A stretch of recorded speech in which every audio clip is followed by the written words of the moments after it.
YouTube and following FEBCPH on Facebook. Learn how to partner in the work of communicating Christ in our world by visiting febc.ph/give. Thank you for your support in the ministry. Until all have heard.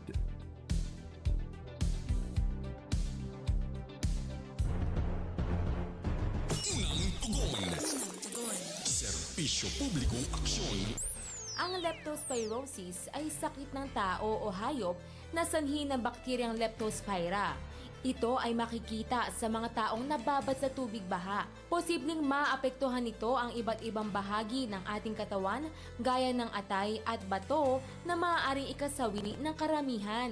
Ilan sa mga sintoma ng leptospirosis ay panlalamig, pananakit ng kalamnan, pamumulan ng mata, pananakit ng tiyan, labis na paninilaw ng ihi, pagtatae at pagsusuka, pamamantal ng balat o skin rashes, labis na pananakit ng ulo at paninilaw ng balat.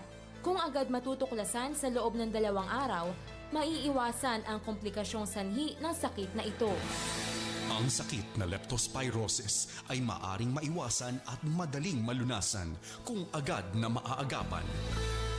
Paalalang hatid ng inyong Philippine Red Cross at ng Far East Broadcasting Company, Philippines. 1116 DXAS, your community radio. Kasama sa araw-araw, kakwentuhan, kakapay. Kaibigan, kabarangay, ito ang radyo mo. 1116 DXAS, your community radio. 1116 DXAS, your community radio. Este el DXAS FEBC, de ustedes Radio Comunidad, te serví para conectar gobierno, privado y mga miembro del comunidad. DXAS 1116, de ustedes Radio Comunidad.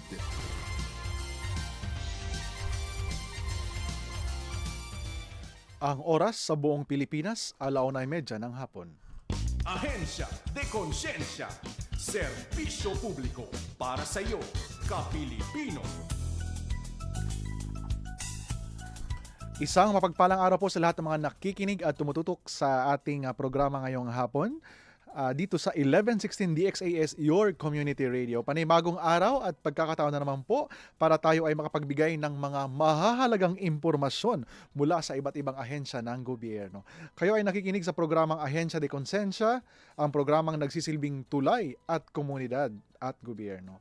Kagaya na nakagawian tuwing araw po ng Miyerkules, ang Department of Trade and Industry ang maghahatid ng mga impormasyon para sa inyo. Ako po si Kuya Rick at bago tayo magsimula, nais ko pong batiin ang ating mga exhibitors dyan sa ating kasalukuyang ginaganap na palatuntunan na tinatawag nating Coco Choco Fest dyan po sa ground floor ng SM Minpro, Zamboanga City.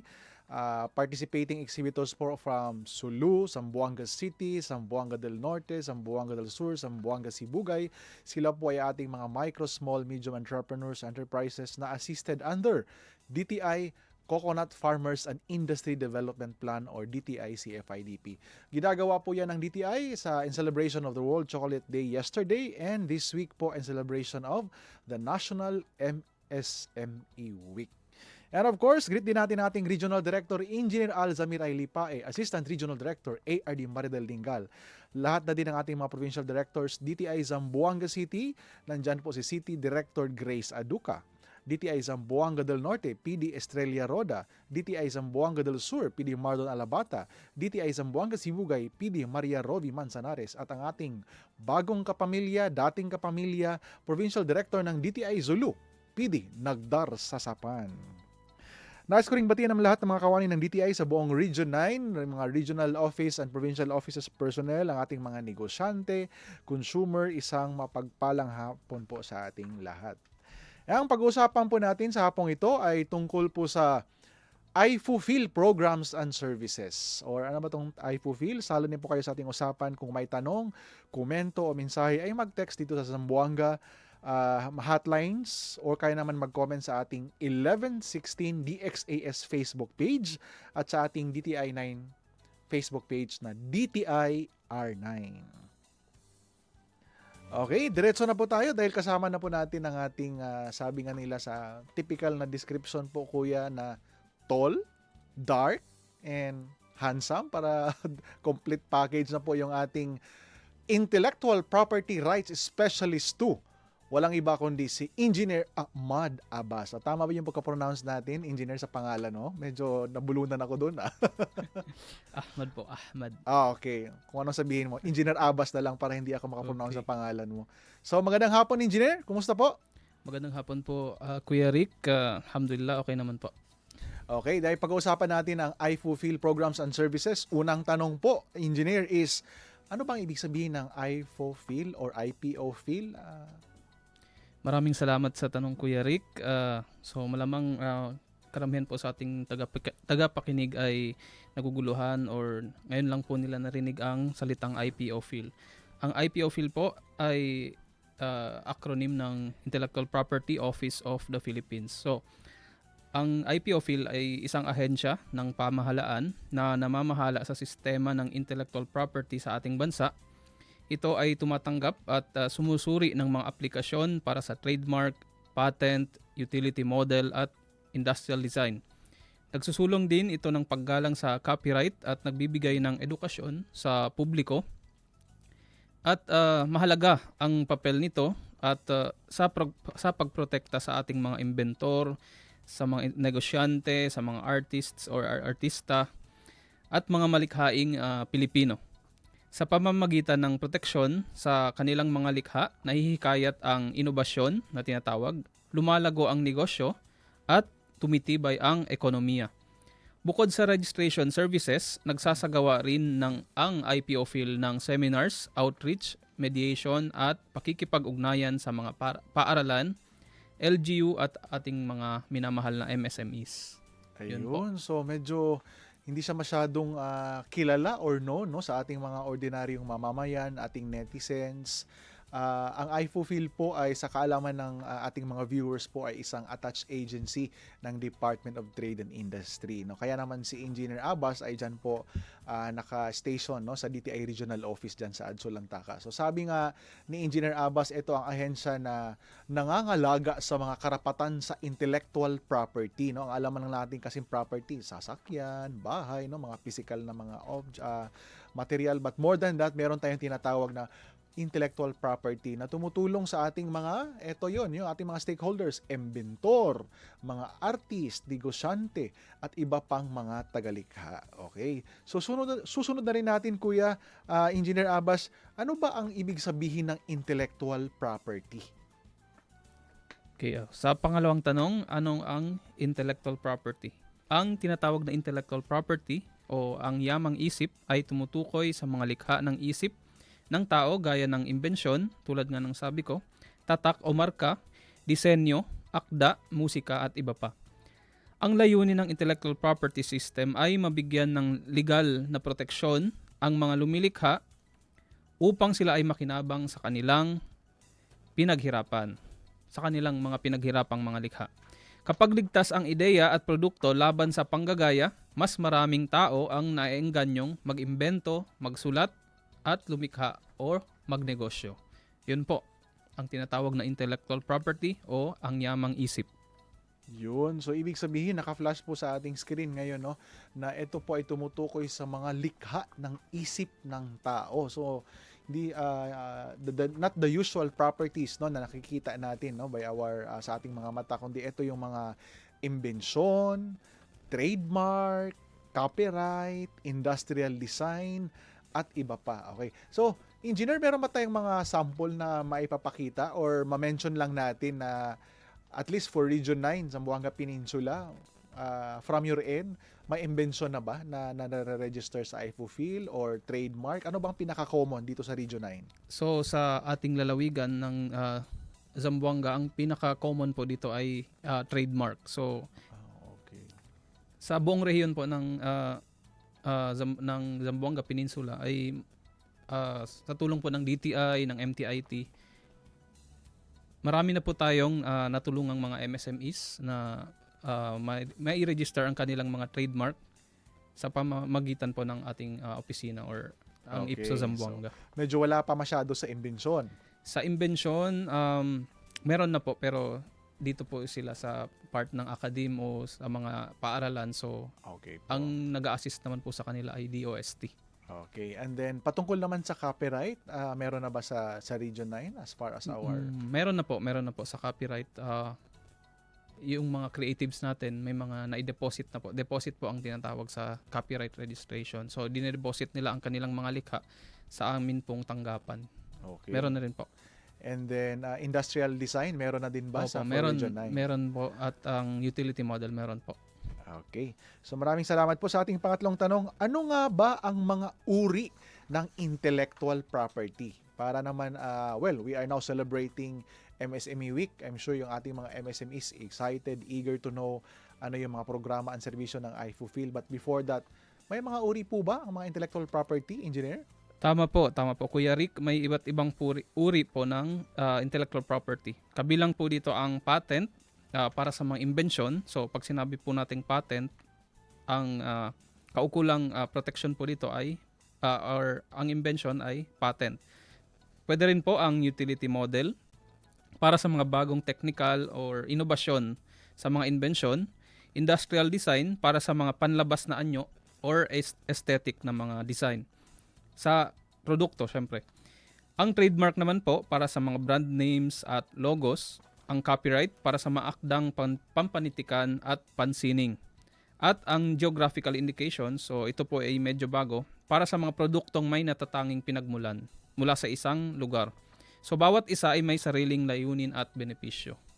Yun po ang ilan sa mga uri ng intellectual property rights na tinatawag.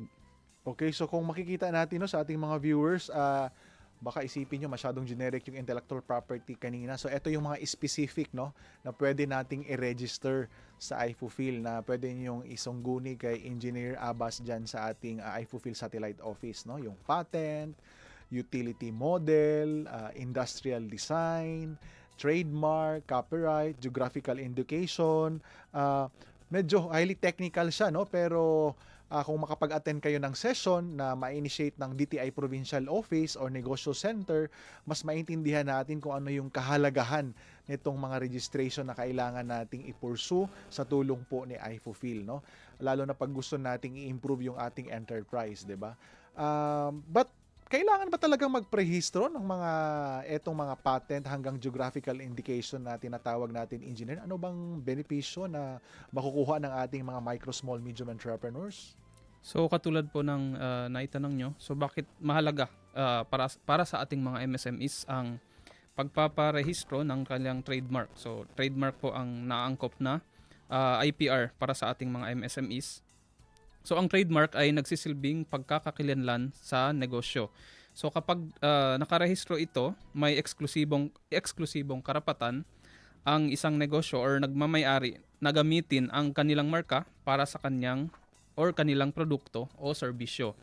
So pinipigilan nito ang paggamit ng kaparehong marka na maaaring magdulot ng kalituhan sa ating mga mamimili at nakadaragdag din ito ng tinatawag na halaga or added value sa kanilang mga negosyo.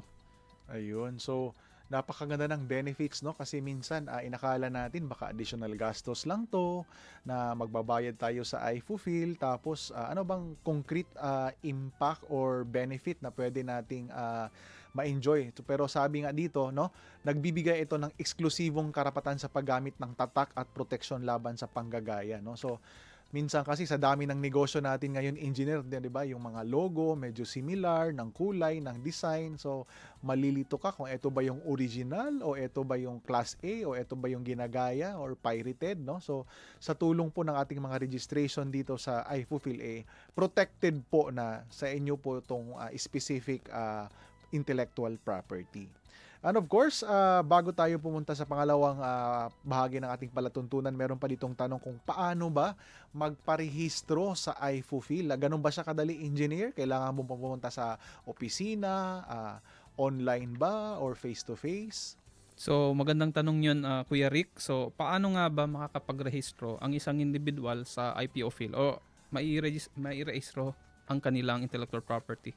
So, maaari po silang mag-file online sa ating electronic filing system ng IPO-Phil. So, makikita nyo po yan sa inyong screen, yung website po namin, ang ipophil.gov.ph. So, maaari po kayo mag-file online kung gusto nyo po. So, maaari rin po kayong dumulog or pumunta po sa aming opisina. So, for example, may nakikinig po sa atin na ibang rehiyon. So, maaari po silang pumunta or humingi ng tulong sa pinakamalapit na intellectual property satellite office. Okay. So yun po. Pero eto, engineer, ang iFulfill po ay present po sa lahat ng rehiyon. No? Tama po. So every region po ay meron tayong tinatawag na Intellectual Property Satellite Office. Okay, so napakagandang programa yan ni iFulfill na isang attached agency ng DTI na sinisiguro talaga no, na bawat rehiyon merong intellectual property rights specialist. O baka isipin natin, bakit ba wala sa probinsya? Sa case naman ng iFulfill, engineer, di ba, kung may mga request naman sa mga DTI provincial office or kahit sa mga negosyo center, ay pumupunta naman po si engineer. No? Engineer, kailan ba tayo nag-start dito sa Zamboanga? From your end, kasi may bago tayong, may sinundan ka, di ba? Tama po. Kailan ba kayo nag-start? Tayo po ay nagsimula nung taong ito. So, January po ang assumption ko sa opisina. Okay, po. Kasi pinalitan mo engineer yata si Ems, no? Yes po, si Engineer Masahod. Si Engineer Masahod. So ngayon naman si Engineer Abbas since January.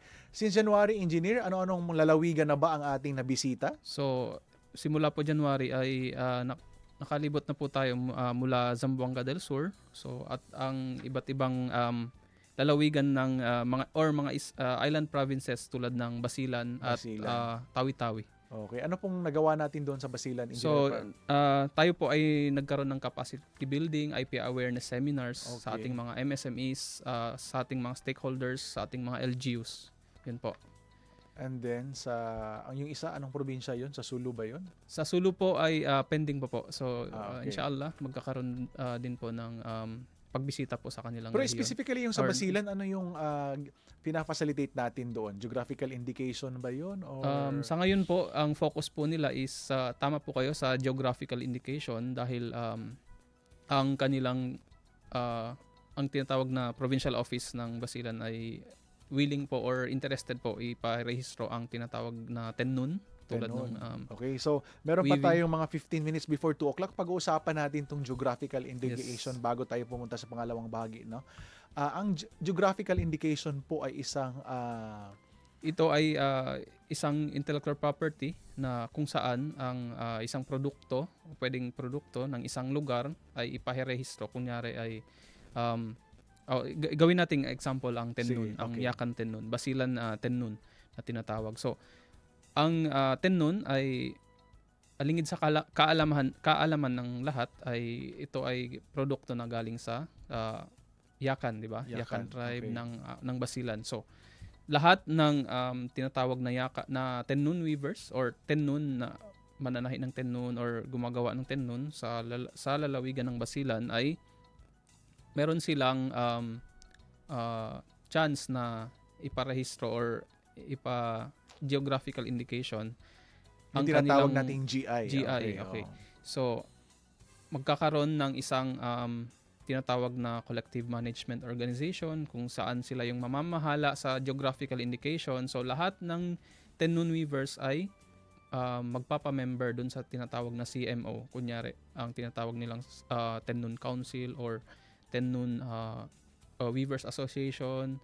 So, magre-register sila. So, lahat ng ginawa nilang or gagawin nilang produkto na TENNUN na susunod sila sa tinatawag na Manual of Specifications na itinakda or ginawa ng TENNUN Council. So kung sila ay sumunod doon sa standards na yon, ay sila ay sertipikado na isang GI or Geographical Indication. indications. So, sa tulong ng GI, pwede nilang i-market ito worldwide kasi ang protection po nito is worldwide po at ito ay perpetual or wala pong expiration. Walang expiration. Okay. Unless ito ay i-revoke ng IPO field. So, ibig sabihin, engineer, pag sinasabi nating ang isang produkto ay ma-register siya under geographical indication, ay wala pong ibang lugar, no, sa ibang Yes, bahagi ng mundo na pwedeng gamitin ito. Tama po, tama po. Okay, so yan po ang advantage, no? Yes. Parang it's your exclusive Yes. right, no, na ng pag isang lugar. sinabing tenon, basilan lang yan. Basilan, Hindi tama. pwedeng gamitin ni Sulu, hindi pwedeng gamitin ni Tawi-Tawi, Tama. no, kasi naka-GI na sa kanila. Tama. Now, gaano ba katagal ang geographical indications? Kasi merong mga initial talks na yung kape natin nakahawasug sa Sulu, gagawin din natin ng GI. Registration. Ilang taon? Ano yung timeline? Ano So, yung...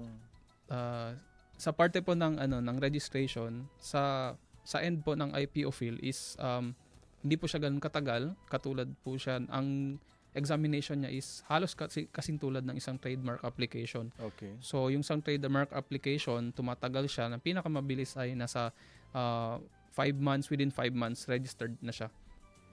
So sa part ng geographical indication, dun po sa kung saan magsisimula yung registration, kasi lahat ng mga gawin natin example naman yung kahawasug or yung kape. kape ng Sulu. ng Sulu. So lahat ng coffee, anything related po sa coffee certification, kailangan po kasi ng katunayan na ang lugar ng Sulu ay may epekto or yung tinatawag na weather condition, yung climate, soil With all those factors. with all those factors ay nakakaapekto sa quality, reputation at characteristic ng Kape. kape ng Sulu, so ng kahawasug. So kailangan yun dumaan ng certification. So isipin natin ano-ano yung mga agency na na konektado doon sa pag-certify ng ng aspect na yun or ng factor na yun para patunayan ng isang kahawasug ay may reputation at may quality na natatangi lang doon sa Sulu region. So yun po yung nagpapahaba ng process. So dahil daan pa ito ng pagsusuri, ng analysis ng iba't ibang ahensya para patunayan na ang kahawasug ay may natatangi siyang characteristic, tinatawag kumbaga.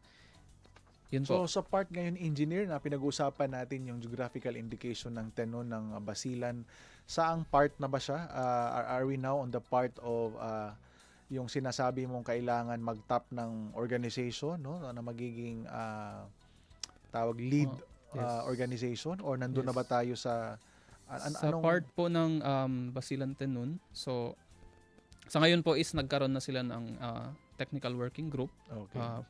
para pasimunuan kung paano gagawin, kung ang LGU ba ang magre-register or ang mga cooperative, dahil pwede pong mag-register ang LGU or cooperative. yes po, or ang cooperative. So nandun pa po sila sa level na yon. So after nun is syempre kung si LGU ang interesado, so gagawa siya ng council na mamamahala, tulad ng sinabi ko, mamamahala dun sa GI.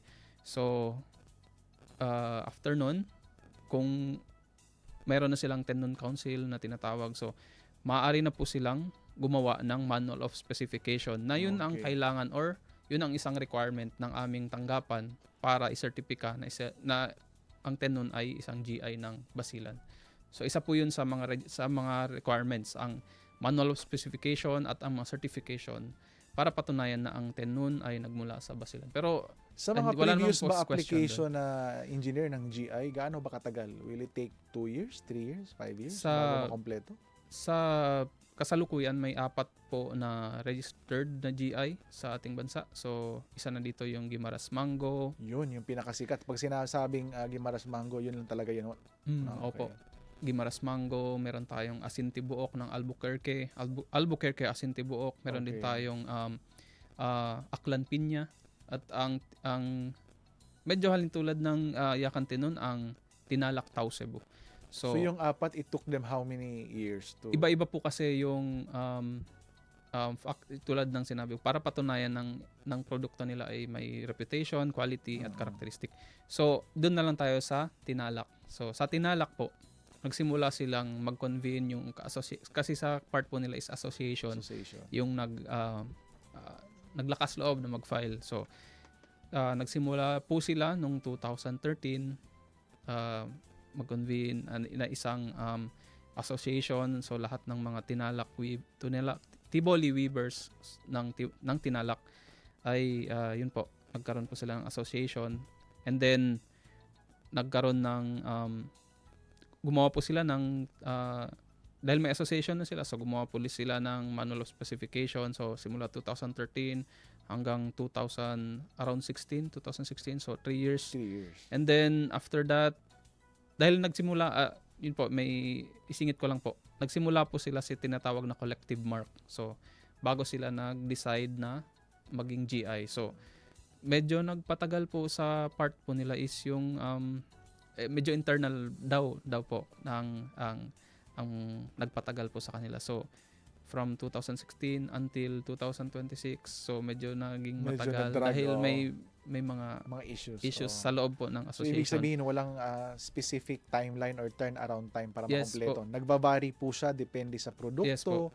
depende At sa saka industry, at saka sa stakeholders. Yes po. So, sa part po yun ng stakeholders nila, so medyo nagka-problema po doon. Ayon sa naibato sa aking impormasyon. So, yun po. So, taong 2025, nag-file po sila.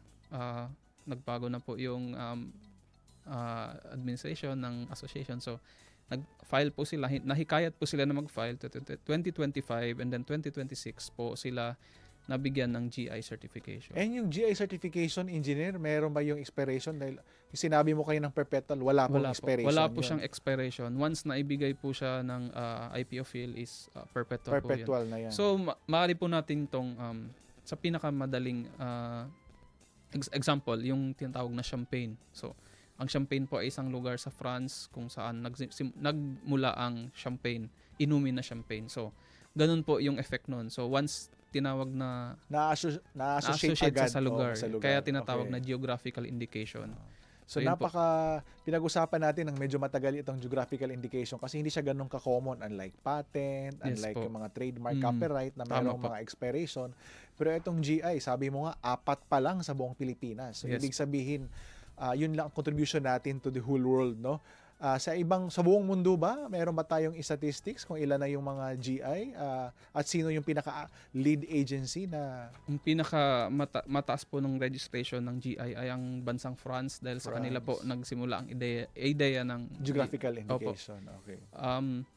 Sa Southeast Asia, medyo bago pa po kasi. So, sa Indonesia, around 200 plus. Sa Myanmar, around... Madami din. Yes po. Dahil nga po, sa bansa po natin, sa Pilipinas, medyo bago pa po siya. Sa ngayon, meron pong isinusulong na Senate bill si Senadora Lauren Legarda patungkol po sa GI. GI law po ang tinatawag. So, kung magkaroon po ng pag-asa na ito ay may sa batas, so mas madali po yung pagkilala sa GI, paano yung panuntunan, yun po, pagkaroon po ng GI laws. Pero yung Dahil sa sinasabi ngayon, natin, wala po. engineer, na yung Indonesia, 200 ibang bansa, mga Yes po. ganon, they're also being facilitated by the respective IPOFIL agency. Ganon Yes din. po, counterpart or same agency na Same nangangalaga agency. sa IPO fields or nangangalaga sa mga intellectual property rights. But as to the standards, engineer, meron bang isang world or global entity na making it sure na every IPOFIL agency Meron of po, these meron po. countries are Meron. also compliant with the standards? Meron ano? po ang Hinaharm. tinatawag na World Intellectual Property Ayun. Organization o ang Okay. WIPO na Member ang nakabase po. Philippines doon. Yes po, nakabase po sa Geneva, Switzerland. Okay, so yun. Kaya nag-uusap sila, ito yung standard, tatawagin nating GI, di ba? Okay, so medyo interesting yun sa mga part ng ating mga provincial governments, no, na gustong to make a mark, no, na para it will be perpetually associated, no, in the respective regions or provinces, no. Kaya we're looking forward na at least for Region 9 doon manggagaling ang panglimang geographical indication sa buong Pilipinas, no. Anyway, sa ating pagbabalik ay pag-uusapan pa rin natin ang programs and services ng iFulfill. Pagpapatuloy natin ang ating usapan pagkatapos ng ilang palala at magbabalik ang Ahensya de Konsensya.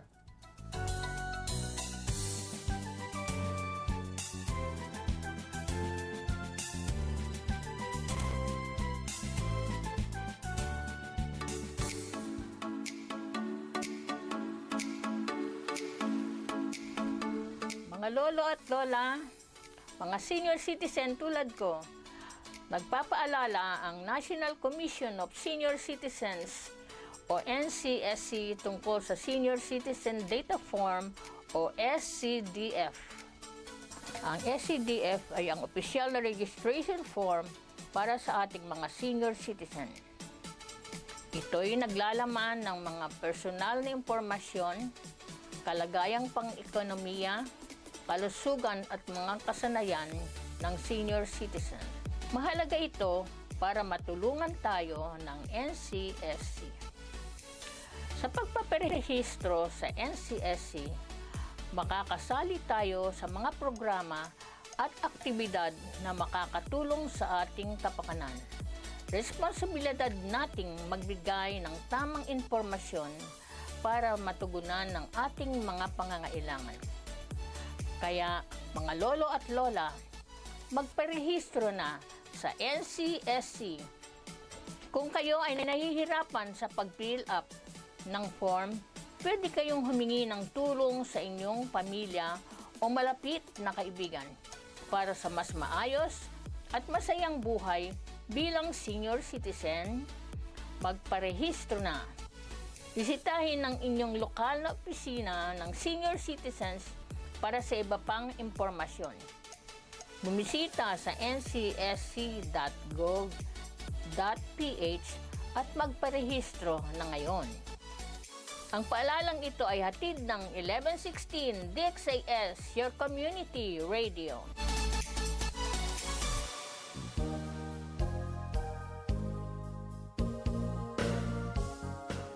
Panyera, ko sa man to taase kon ese magagalamiton ta aregla to na dituyo bag. Anda ba to man camping? Panyera, ta preparayo ko nal dimyo go bag. Importante especialmente na ora del emerhensya, por ejemplo ya lang si Ayman Baha, kabar nesesita kita evakwa. Tupaw tu panyera, pero kosa ba debe elaman deste? Importante kita kontene dito yung go bag mga essential items como el agua y ready-to-eat comida, preferable bastante para na 3 dia. No tamen olvida con el first aid kits, personal hygiene items como con el toothbrush, toothpaste y otros pa mga sanitary supplies. Asigura que tiene tamen tu flashlight, kandela, lighter o posporo, whistle o pito, portable radio y extra batteries. Syempre, no olvida ko nal dituyo mga importante dokumento. Asigura que hindi este ay muha adentro del dituyo bag. Prepara tamen ko nal dituyo raincoat y botas. Pero panyera, pwede ba tamin yung include sleeping bags, imanta, pati tamin magakamisa? Si, basta asigura lang tu que hindi gayod bien pesaw dituyo bag. Para libyano lang si ay kargaya tu. Sige, preparaya tamin nyo con el dimio go bag. Kay mas bueno kel kumpiyansa kita kaya prepara kita. Kontra ay asusta kita, liga na ora kay palta di aton preparasyon.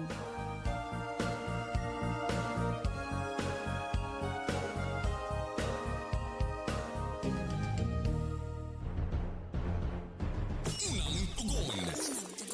Serbisyo publikong aksyon. Ang sunog ay isa sa mga mapaminsalang kalamidad. Kaya nitong tupukin ang mga ari-arian, wala rin itong alinlangan sa pagkitil ng buhay. Narito ang ilang tips para makaiwas sa sunog. Iwasan ang electrical overloading sa tahanan.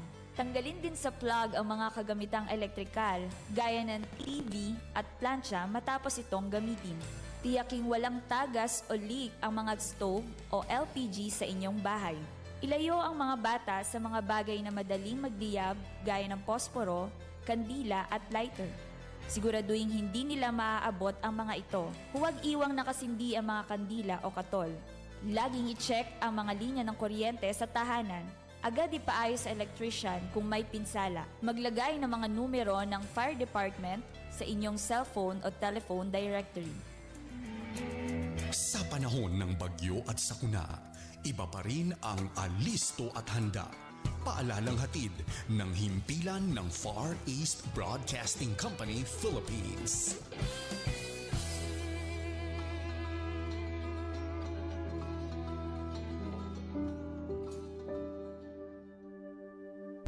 Panginoon, itinataas namin sa panalangin ang aming bayang Pilipinas para sa bawat kawani ng gobyernong nahalal o naatasan para maging lingkod bayan.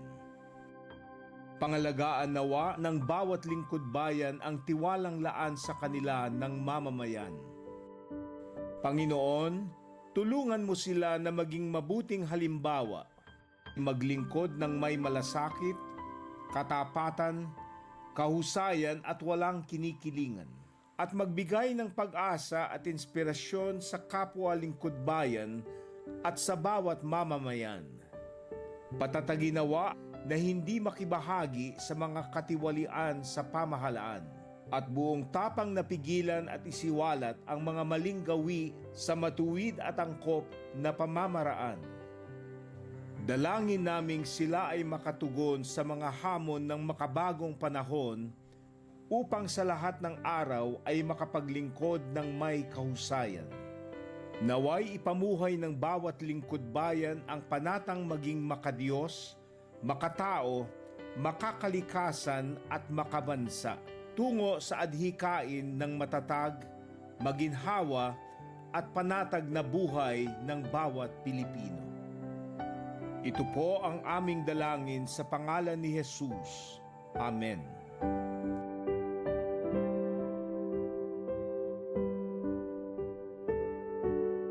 Ahensya de Konsensya, serbisyo publiko para sa iyo, Kapilipino. Okay, nagbabalik po ang Ahensya de Konsensya kasama pa rin ang Department of Trade and Industry at ako ang inyong lingkod, si Kuya Rick ng DTI 9 Regional Office. Kayo pa rin ay nakikinig sa 1116 DXAS Radio Komunidad. Ang DXAS po ay isa sa mga himpilan ng Far East Broadcasting Company at kasapi sa kapisanan ng mga broadcaster ng Pilipinas. Ang FABC po ay isang non-profit, non-commercial, and donor-based station. Dahil sa katapatan ng ating Diyos at sa inyong part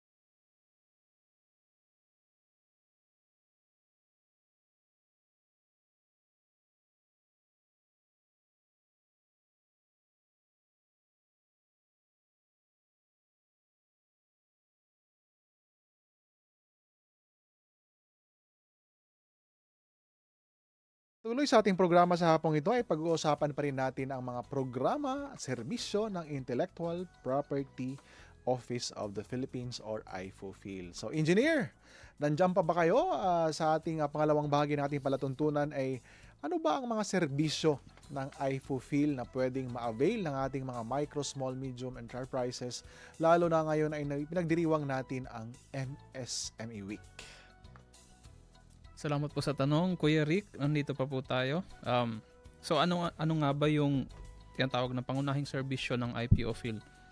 So ang IPOPHIL po ay nagbibigay ng registration sa ating mga MSMEs tulad ng kanilang trademark, patent, utility model, industrial design, copyright-related services, seminars, konsultasyon, at mediation.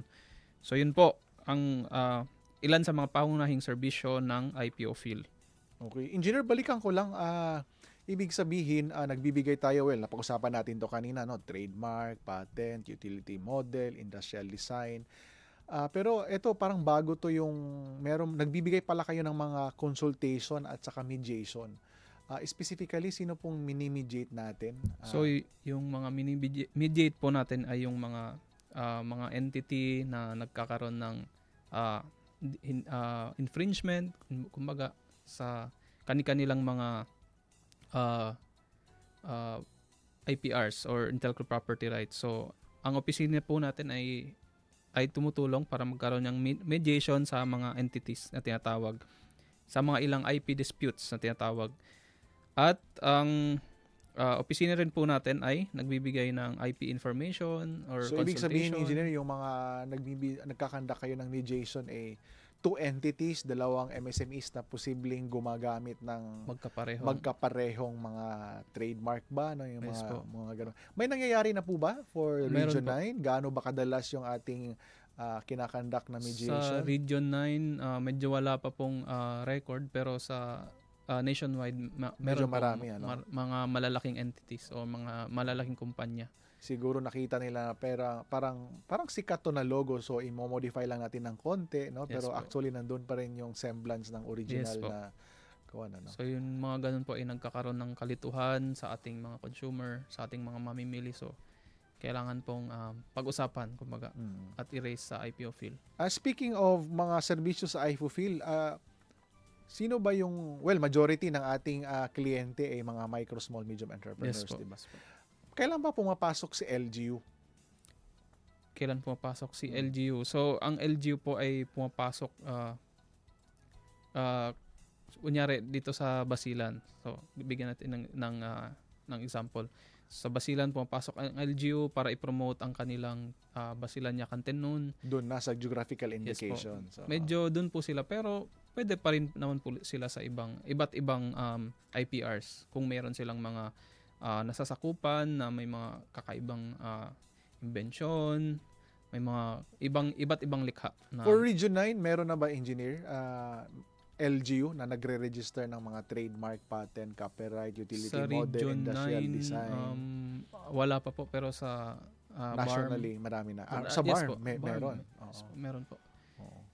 Yun po, sa part nga po ng MTIT, ng province of Basilan, so yung pinapromote nila is yung Yakanten nun. So, Okay. yun po. So sa Region 9, wala pa masyado, ano? So sana ma-encourage natin na Ang itong LGU. tinatawag nating mga intellectual properties ay hindi lamang Para micro, sa- small, medium Opo. entrepreneurs ang nagproproduce, kundi pati ang LGU, pwede din sila. Yes po. Isang halimbawa lang po, lahat yata ng local government unit merong tinatawag na municipal hymn, city hymn, provincial hymn. Paano siya magiging pasok ba siya sa IPRs? Pwede ba siyang i-register sa Yes, iFulfill? pwede po siya i-register or i-deposit ang tinatawag. I-deposit sa copyright as copyright ang sinulat na mga liriko, ang tune or hymn Or dito. hindi na tayo lalayo dito sa Zamboanga City, parang meron yatang policy na every event kailangan kantahin natin yung Zamboanga Hermosa. So ibig sabihin tama ba yung pagkasabi ko, yung Zamboanga Hermosa hymn, di ba? So Tama. yung Zamboanga Hermosa hymn, isang intellectual property siya na pwede siyang i-register under Copyright. Copyright. So kung sino po yung sumulat nito or gumawa ng kanta ito, Okay. ay siya po ang may karapatan na mag-register or mag-deposit ng kantang ito sa IPO field. ilang taon ang may expiration ba? May bayad ba? Ang copyright po kasi is kakaiba siya sa ibang IPR. So ang registration or ang start ng protection ng isang copyright registered na analika is the moment na natapos mo siyang ginawa, yun po yung araw na start ng protection nyo. Hanggang kamatayan ng gumawa nito. Perpetual pa rin. Yes po. Kagaya ng GI. Meron pa po at 50 years after niyang mamaya pa or mamatay. So may protection pa rin po yun. After 50 years, anong pwedeng gawin? Pwede na po siyang gamitin ng kahit sino. Pwede siyang i-alter. So okay. after 50 years, Pero pwede mo ding i-re-register. hindi mo na siya pwede Hindi i-register pwedeng i-register. dahil nauna na nga po yan na-register ng namayapa. Pero pwede na siyang gamitin ng kahit sino. Or kahit yung LGU, pwede ba? Like for example, I mean, si yung- person A ang nag-compose ng Zamboanga Hermosa, after 50 years namatay siya, pwede bang i-re-register ni LGU Zamboanga City? Hindi niya na po yun kailangan pa i-register dahil nga po lingid sa kaalaman na may original na gumawa. Dahil yun na yun. kinakailangan, ang requirement po kasi ng copyright ay kailangan original yung magre-register. So hindi na po siya original. Kahit hindi niya na po kailangan ng permiso kasi yung binibigay po kasi na karapatan or rights doon sa isang composer or isang creator is yung tinatawag na moral rights. So, kung sino yung gustong gumamit ng kanyang likha is kailangan niyang magbigay ng attribution or permission, ask ng permission. So Sa at least malinaw yun sa ating original mga na local creator. government units. At dahil ilang minuto na lang, eto, engineer, may pahabol na question. Ano ba ang papel ni IFO or ni Intellectual Property Satellite Office, no? Si EPSO. Si EPSO naman actually kabahagi pa rin ni IFOPhil. Ito lang yung acronym ng ating satellite office, no? Yes. Meron tayong mga satellite offices bawat region. Ano ba yung major role, mga So, function ni EPSO? ang Intellectual Property Satellite Office po ay isa po itong extension office ng IPOPhil. So, pare-parehas po yung services na pinoprovide namin. Magkaiba nga lang is yung sa IPSO is hindi kami nagtatakil ng mediation, kundi doon po sa Head office na dahil yun. meron po Okay. kaming Bureau of Legal Affairs doon po sa aming central So kung office. meron mang problema, inire-refer na lang natin doon. Yes po. Okay, sa kaalaman ng ating mga micro, small, medium entrepreneurs, lalo na sa Zamboanga Peninsula, nagbibigay po ng libreng konsultasyon, Yes po. filing assistance, at IT Seminars. Yes po. awareness seminars. Pwede bang papasok dito yung academe na pag-usapan na natin ng MSMEs, ang LGUs? So open po kayo, engineer, kung pupunta, nag-i-invite ang state universities, colleges, higher education institutions. Part po yun ng mandato natin at mag-provide ng assistance sa ating mga stakeholders tulad ng academe, LGU at ating mga MSMEs. So, welcome po ang ating mga academe na humingi ng assistance kung kailangan nila ng IP awareness seminars mula po sa ating tanggapan. What we're seeing on screen now, engineer, is one of your activities. In what province ba to? So, yan po ay activity natin last April sa Okay. Zamboanga del Sur, sa Pagadian Sa City. provincial office. Ang Yes, ating mga participants nito ay mga May MSMEs? halo-halo po yan. May Halo-halo. MSMEs, may academe, at may mga creators din po, or Ang creatives. topic natin dito that time was all about Ang topic po natin is all about intellectual property rights, paano po ito nakakatulong sa kanila. Yun po. At eto namang pangalawang picture, kailan ba to naganap? Yan po ay naganap nung last June 2, kung di ako Okay. nagkakamali. Kasama ko po dyan ang MTIT Basilan at ang board member ng Ito na yung for panimula, LGUs. no? Para sa geographical Yes po. indication ng Teno ng Yes po. Basilan. Okay. So yan po is ay sa Basilan po noong June 2. Ito naman yung pangatlo, part pa rin ng geographical Yes, indication. yes, yes Okay. So medyo seryoso ang PLGU Basilan, ano? Yes po. Then yan is DTI Zamboanga del Sur. Okay. So medyo yun po. busy po si engineer, no, for the last since you started January, ilang buwan na, for the last 6 months. Okay. Sa susunod pong tanong, engineer, may programa ba para sa ating mga micro, small, medium entrepreneurs, specifically na we are celebrating MSME Week? Ano bang pwedeng ma-avail nila galing sa IFOPhil? So ang ating opisina po ay nagbibigay ng libreng orientation, mga webinars at capacity building activities para po sa ating MSMEs. So isa na rito po ay yung Wanna Make a Mark program. Okay. Para sa ating MSMEs. Kababaihan, ano? Yes po. Di naman po talaga kailangan women-led, basta may women involved Okay. sa kanilang sa ating MSMEs. So under Wanna Make a Mark program, waive po yung filing fee sa kanilang trademark application. Walang bayad, ano? Yes po, one class, and then kasama na rin po dito yung kulay ng kanilang logo. So waived po yun.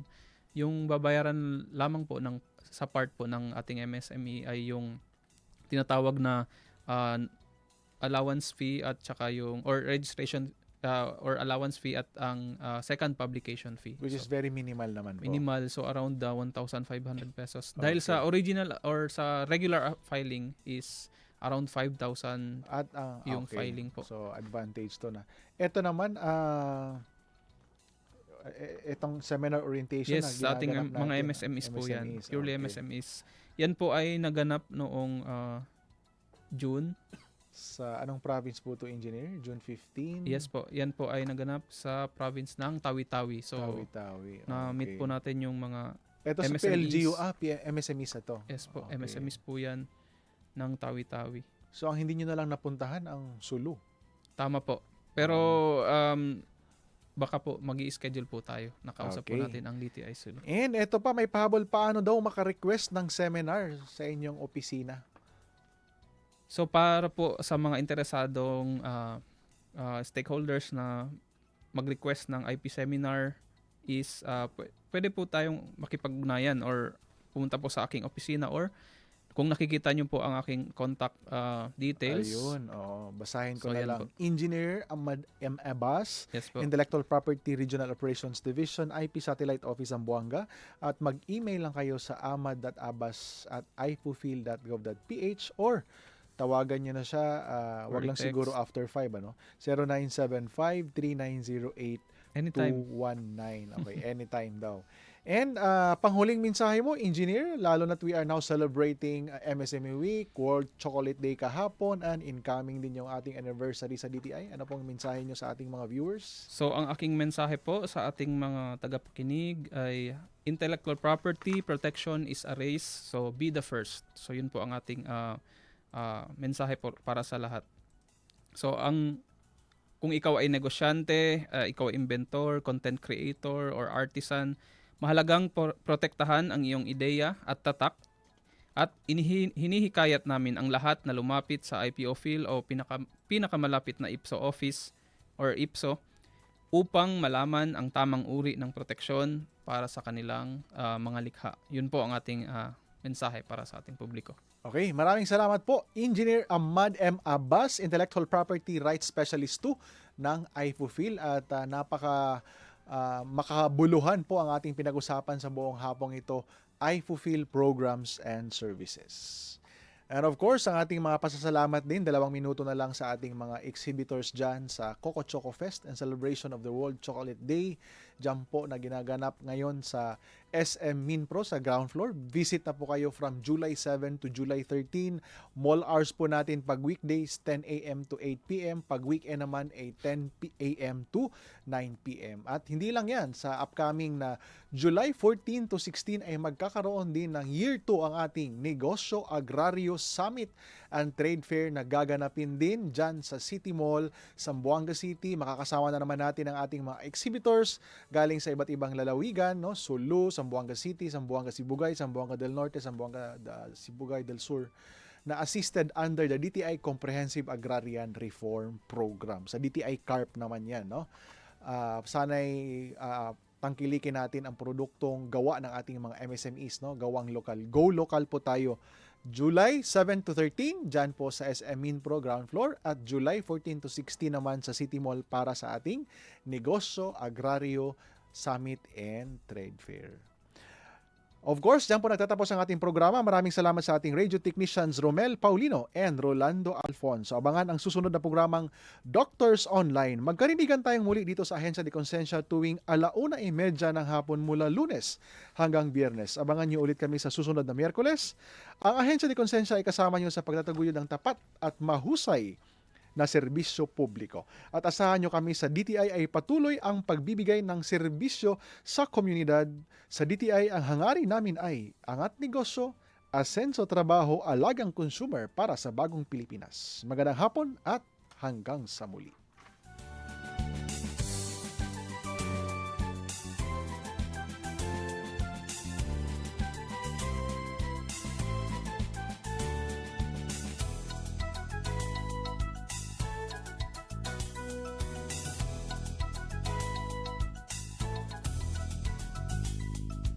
Inyong napakinggan ang programang Ahensya de Konsensya. Para sa mga katanungan, mensahe o suhestyon, mag-text o tumawag sa 0916-296-6625. Ano ba ang sinasabi ng Biblia tungkol sa pagpapakasal? Una muna,